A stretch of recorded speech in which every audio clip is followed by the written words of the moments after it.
Bonjour à tous, mon nom est François Letarte et bienvenue sur ma chaîne JDR D30, une chaîne consacrée aux jeux de rôle sur table.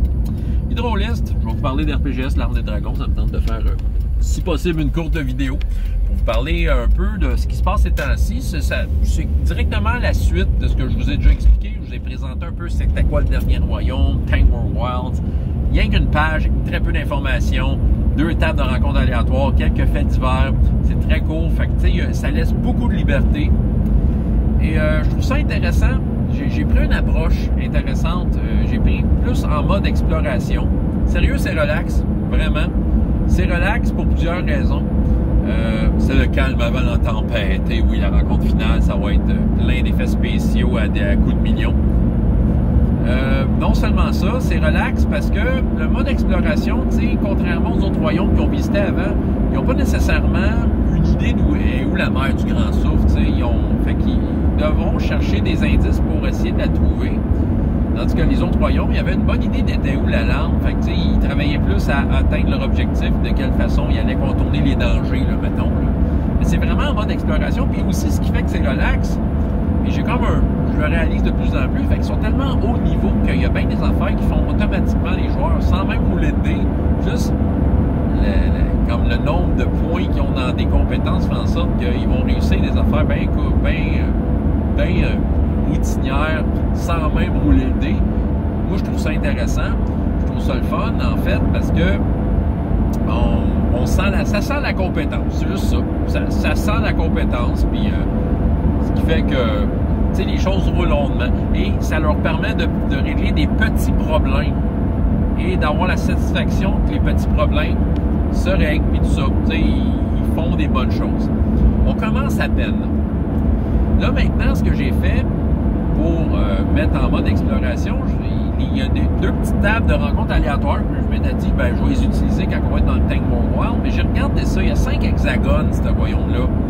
Il y a 6 résultats dans les 2 petites tables. Il y a une des petites tables, c'est plus des choses comment je pourrais dire, plus guide touristique quasiment. Là. Puis dans l'autre table, c'est vraiment des créatures.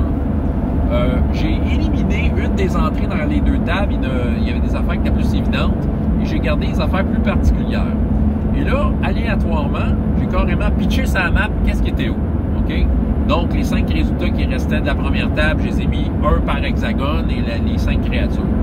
Ça, je trouve ça bien pratique et ça m'enlève un peu l'angoisse de dire hey, quand est-ce qu'il faut que je roule pour une rencontre aléatoire. C'est déjà distribué. Ce qui fait que s'ils ont tendance à explorer un hexagone plus qu'un autre, je sais déjà qu'est-ce qu'ils potentiellement ils peuvent rencontrer. Fait qu'est-ce qu'ils vont le rencontrer ou pas. Reste que j'ai peut-être le goût de leur faire rencontrer parce que ça fait partie du mandat RPGS. Puis ça prend de l'aventure, ça prend de l'action, puis voilà, c'est le genre de merde qui peut vous arriver. Donc, c'est ça, moi j'ai déjà comme déterminé d'avance tel hexagone, il y a telle affaire, tel hexagone, il y a telle affaire. Fait que c'est déjà décidé. Fait que tout ce qui me reste à faire, c'est de voir les joueurs qu'est-ce qu'ils vont décider. C'est ça qui est le fun. Ils peuvent décider d'aller n'importe où dans ce royaume-là. Ce qui est le fun aussi, c'est que c'est pas un royaume qui est comme unifié d'une certaine façon. C'est la plupart des royaumes d'RPGS, il y a un roi, ça veut dire qu'il y a une certaine autorité qui voit l'ensemble du territoire, tu sais. Fait qu'on peut ressentir ça un peu partout, tandis que les Tangmore Wild, la région de Tangmore,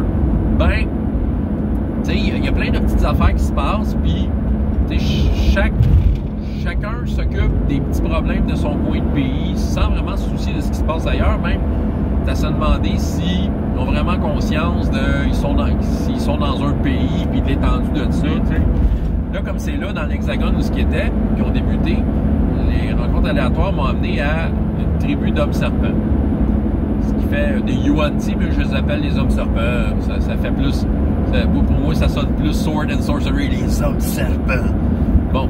Fait que là, ils ont eu à négocier avec des hommes-serpents, puis à voir que en fait, négocier avec des hommes-serpents dans le but de recueillir des informations. Les hommes-serpents ont une connaissance limitée de toutes leurs légendes, puis tout ça, ils connaissent qu'est-ce qu'ils connaissent. Mais ça a permis aux joueurs de rassembler quelques informations. Ils ont usé de diplomatie pour les approcher, ce qui a bien fonctionné, puis ça a été intéressant, le build-up de diplomatie. Je sais que True 20, il y a les règles pour faire la diplomatie, plusieurs jets, comme un genre de ping-pong. Moi, je fais ça un jet, mais souvent, il y a peut-être d'autres jets qui viennent autour, juste pour peut-être mettre la table un peu. Puis quand le build-up est bien monté, bien, il fait le jet de diplomatie.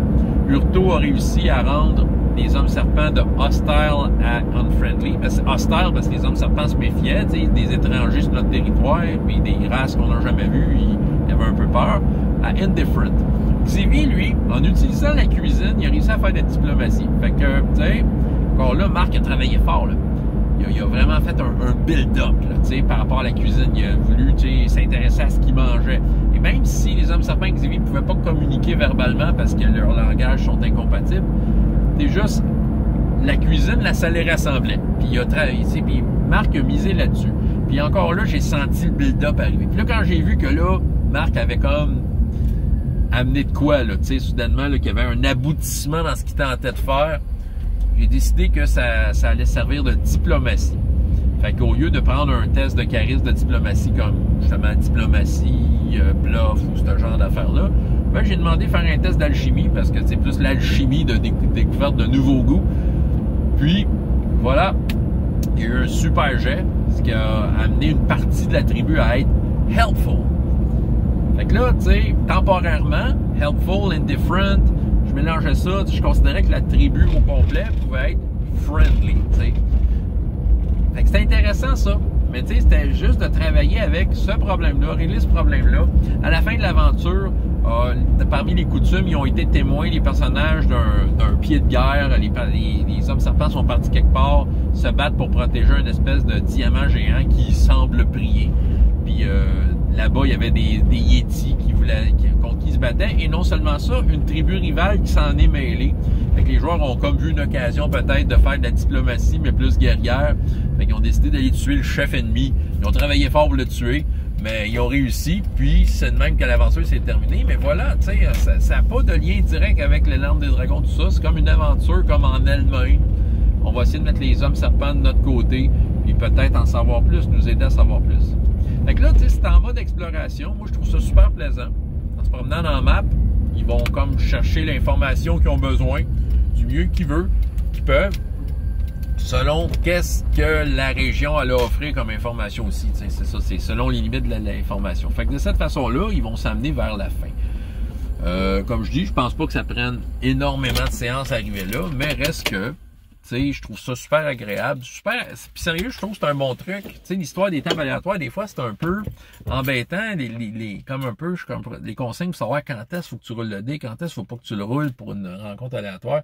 Mais moi, j'ai réglé ça, c'est ça. J'ai comme je dis, OK, je prends la map, puis je répartis toutes les entrées séparément. Ça map, là, comme ça, il n'y aura pas deux entrées qui se répètent nécessairement. Je sentais que c'était pas nécessaire de répéter des trucs. Puis c'est ça. Puis là, après ça, ben, advienne peu importe où ce qui s'en vont, mais il va y avoir de quoi d'intéressant à rencontrer. Fait que je trouvais que c'est une bonne façon de procéder pour des rencontres aléatoires. Voilà. Donc, c'était ce que j'avais à dire aujourd'hui. Donc, François Letarte, JDR30, et jusqu'à la prochaine fois, il y a autant de plaisir dans la vie que dans les jeux. Au revoir.